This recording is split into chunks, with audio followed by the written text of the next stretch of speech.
दुर्योधन ने एक अबला स्त्री को दिखाकर अपनी जंघा ठोकी थी तो उसकी जंघा तोड़ दी गई। दुशासन ने छाती ठोकी तो उसकी छाती फोड़ दी गई। कर्ण ने एक असहाय स्त्री के अपमान का समर्थन किया तो श्री कृष्ण ने असहाय दशा में ही उसका वध कराया। ये सब बातें आपने शायद पढ़ी ना हो, इसलिए मैंने बताया। भीष्म ने यदि प्रतिज्ञा में बंध कर एक स्त्री के अपमान को देखने और सहन करने का पाप किया तो असंख्य तीरों में बिंध कर अपने पूरे कुल को एक एक कर मरते हुए भी देखा। भारत का कोई बुजुर्ग अपने सामने अपने बच्चों को मरते नहीं देखना चाहता, पर भीष्म अपने सामने 4-4 पीढ़ियों को मरते देखते रहे। जब तक सब देख नहीं लिया तब तक मर भी ना सके, यही उनका दंड था।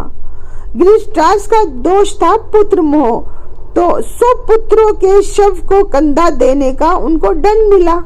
100 हाथियों के बराबर बल वाला धृतराष्ट्र सिवाय रोने की और कुछ नहीं कर सका। दंड केवल कौरव दल को ही नहीं मिला था, दंड पांडवों को भी मिला। द्रौपदी ने वरमाला अर्जुन के गले में डाली थी, सो उनकी रक्षा का दायित्व सबसे अधिक अर्जुन पर था। अर्जुन यदि चुपचाप उनका अपमान देखते रहे तो सबसे कठोर दंड भी उन्हीं को मिला, यानी अर्जुन को।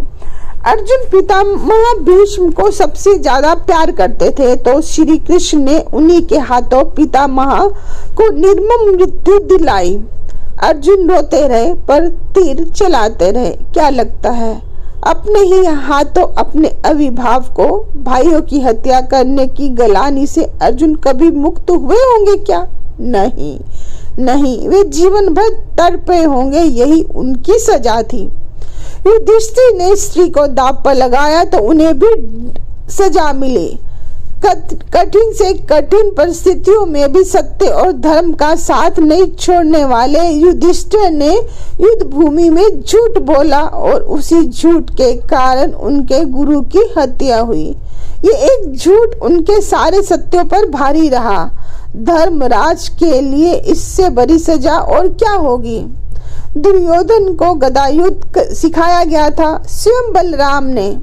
दुर्योधन को गदायुद्ध सिखाया था स्वयं बलराम ने। एक अधर्मी को गदायुद्ध की शिक्षा देने का दंड यानी सजा बलराम को भी मिली।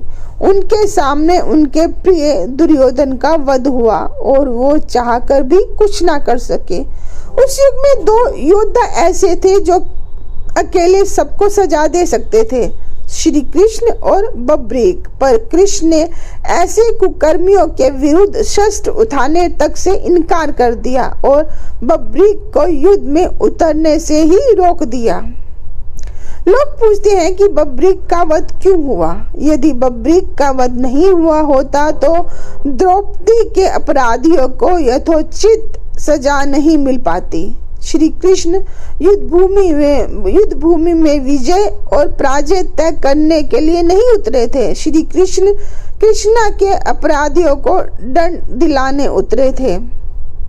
कुछ लोगों ने कर्ण का बड़ा महिमा मंडन किया है, पर सुनिए, कर्ण कितना भी बड़ा योद्धा क्यों ना रहा हो, कितना भी बड़ा दानी क्यों ना रहा हो, एक स्त्री के वस्त्र हरण में सहयोग का पाप इतना बड़ा है कि उसके समक्ष सारे पुण्य छोटे पड़ गए।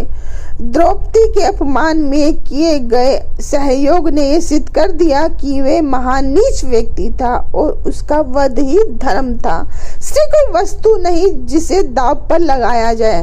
कृष्ण के युग में 2 स्त्रियों को बाल से पकड़कर घसीटा गया। देवकी के बाल पकड़े कंस ने और द्रौपदी के बाल पकड़े दुशासन ने। श्री कृष्ण ने स्वयं दोनों के अपराधियों का समूल नाश किया। किसी स्त्री के अपमान का दंड अपराधी के समूल नाश से ही पूरा होता है, भले ही वे अपराधी विश्व का सबसे शक्तिशाली व्यक्ति ही क्यों ना हो। Thanks for listening.